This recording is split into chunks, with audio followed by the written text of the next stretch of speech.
ನಮಸ್ಕಾರ ಸ್ನೇಹಿತರೆ, hi friends. ಈ ನೋಡ್ತಾ ಇರೋ ದೇವಸ್ಥಾನ ಬಂದು ಆಂಧ್ರ ಪ್ರದೇಶಲ್ಲಿರೋದು. ಸೊ ಇಲ್ಲಿಗೆ ನಾವು ಒಂದು ಮದುವೆಗೆ ಅಂತ ಹೋಗಿದ್ವಿ. ಆವಾಗ ಈ ದೇವಸ್ಥಾನ ಇಲ್ಲಿರೋದು ಅಂತ ಗೊತ್ತಾಯಿತು. ಇದು ತುಂಬ ವರ್ಷಗಳ ಹಳೇ ಕಾಲದ ದೇವಸ್ಥಾನ. ಸೊ ಇದಿರೋ ದೇವರ ಹೆಸರು ಬಂದು ಕಾಲಭೈರೇಶ್ವರ ಮತ್ತು ದುರ್ಗಾದೇವಿ ಇರೋವಂಥ ಜಾಗ ಇದು. ಸುಮಾರು ವರ್ಷಗಳ ಹಳೇ ಕಾಲದ ಇತಿಹಾಸ ಇದೆ ದೇವಸ್ಥಾನಕ್ಕೆ.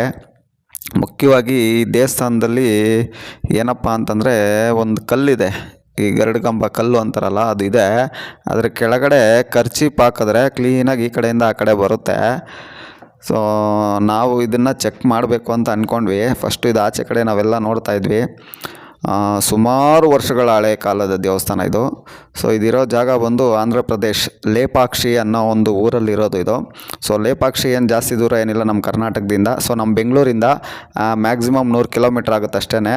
ಸೊ ಇದು ಎಲ್ಲಿ ಅಂತಂದರೆ ದೇವನಹಳ್ಳಿ, ಚಿಕ್ಕಬಳ್ಳಾಪುರ, ಬಾಗೇಪಲ್ಲಿ ಆದಮೇಲೆ ನೆಕ್ಸ್ಟು ಲೇಪಾಕ್ಷಿ ಅಂತ ಬರುತ್ತೆ.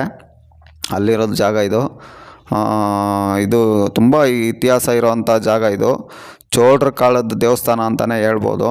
ಸೊ ಈ ವಿಡಿಯೋದಲ್ಲಿ ಇಷ್ಟು ಮಾತ್ರನೇ ನೀವು ನೋಡಿ ಇದರಲ್ಲಿ ಎಷ್ಟಿದೆ ಅಂತ.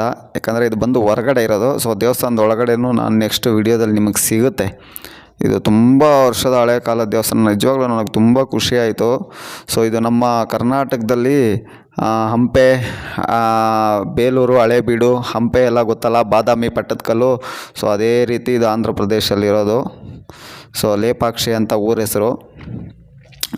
ಇದರ ವಿಶೇಷ ಏನಪ್ಪ ಅಂತಂದರೆ, ಈ ದೇವಸ್ಥಾನದ ವಿಶೇಷ ಇಲ್ಲಿರೋದು ಬಂದು ಸೀತಮ್ಮ ದೇವಿನ ರಾವಣ ಎತ್ಕೊಂಡು ಹೋಗ್ಬೇಕಾದ್ರೆ ಸೊ ಗರುಡ ಪಕ್ಷಿ ಕಾಪಾಡುತ್ತೆ ಅಂತ ಒಂದು ಇತಿಹಾಸ ಇದೆ, ಗೊತ್ತಲ್ವಾ. ಸೊ ಆ ದೇವಸ್ಥಾನ ಇದು.